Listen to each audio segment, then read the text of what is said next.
Asal-usul kota Salatiga. Pada masa Wali Songo, jauh sebelum lahirnya bangsa Indonesia, ada seorang adipati yang sangat kikir bernama Adipati Pandanarang. Beliau adalah seorang adipati di Semarang. Istri sang adipati pun memiliki sifat kikir yang sama. Adipati Pandanarang dan istrinya sangat terkenal karena sifat kikir mereka. Hingga suatu ketika, Sunan Kalijogo mendengar kabar itu. Dengan bijaksana, Sunan Kalijogo berniat untuk menegur sang adipati dan istrinya. Ia pun menyamar sebagai seorang penjual rumput.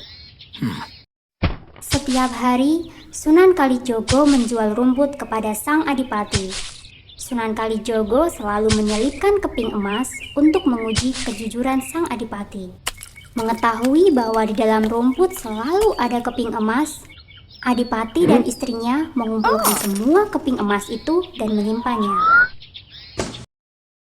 Ketika bertemu dengan penjual rumput, adipati bertanya soal keping emas itu. Si penjual rumput berkata, ia tidak perlu meminta kembali semua keping emas itu. Karena setiap ia mencangkul, selalu muncul emas dari dalam tanah.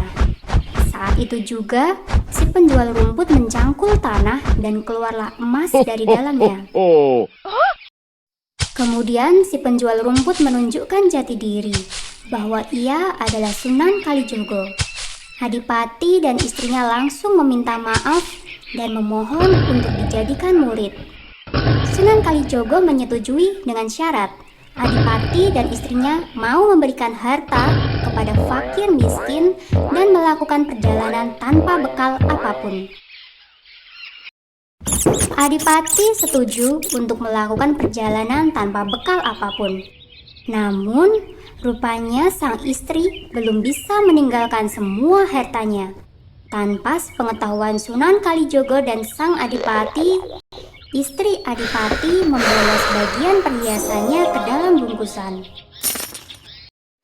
Di tengah perjalanan, Sunan Kalijogo dan adipati dihadang oleh 3 perampok. Dengan tenang, Sunan Kalijogo berkata bahwa mereka tidak punya apapun. Sebagai gantinya, akan ada wanita tua yang membawa banyak perhiasan. Ketiga perampok itu pun melepaskan Sunan Kalijogo dan sang adipati. Benar kata Sunan Kalijogo. Tak lama kemudian lewatlah seorang wanita tua. Ia membawa bungkusan. Tanpa ragu, ketiga perampok itu langsung menghadang. Karena ketakutan, istri sang adipati pun menyerahkan semua perhiasannya. Setelah itu, ia menyusul Sunan Kalijogo dan suaminya dengan susah payah. Pada hari itu ada 3 kesalahan, yaitu yang pertama, adipati tidak bisa menasihati istrinya. Yang kedua, istri adipati yang tidak mentaati perintah Sunan Kalijogo. Dan yang ketiga, 3 perampok yang melakukan kejahatan. Maka Sunan Kalijogo menyebut daerah itu dengan nama Salatiga yang kemudian dikenal dengan Salatiga. Pesan moralnya, janganlah suka berlebihan dalam memakai harta dan perhiasan, karena akan mengundang orang lain untuk berbuat jahat kepada kita.